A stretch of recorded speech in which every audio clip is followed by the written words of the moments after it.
दुबे. अध्यक्ष महोदय धन्यवाद। औचित्याच्या मुद्द्याच्या निमित्ताने मी शासनाचे लक्ष एका महत्त्वाच्या मुद्द्याकडे वेधू इच्छिते। अध्यक्ष महोदय, वसई विरार महानगरपालिका ही 2009 साली 53 गावांचा समावेश करून स्थापन झालेली आहे आणि या 53 गावातल्या घरांना त्यावेळी ग्रामपंचायतीची NOC होऊन ती घरं बांधली गेली होती। 100 वर्ष जुनी घरं आहेत अध्यक्ष महोदय, पण त्यांना महानगरपालिकेची CCOC उपलब्ध नाहीये।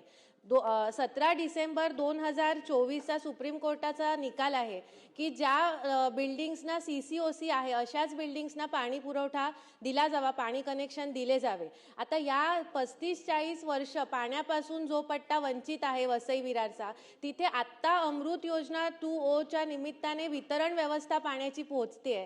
आत्ता कुठे तिथे पाणी पोहोचणार आहे अध्यक्ष महोदय, पण या CCOCच्या निकालामुळे हे सगळी घरं पाण्यापासून वंचित राहणार आहेत। या संदर्भाने मी गेल्या हिवाळी अधिवेशनात 1834 नंबरवर लक्षवेधी सूचना मांडली होती आणि त्यामध्ये शासनाने उत्तर दिलं होतं की सर्वोच्च न्यायालयाचा निकालाचा अवमान होणार नाही असा निर्णय महानगरपालिकेने घ्यावा आणि सगळ्यांना पाणी उपलब्ध करून द्यावं अध्यक्ष महोदय।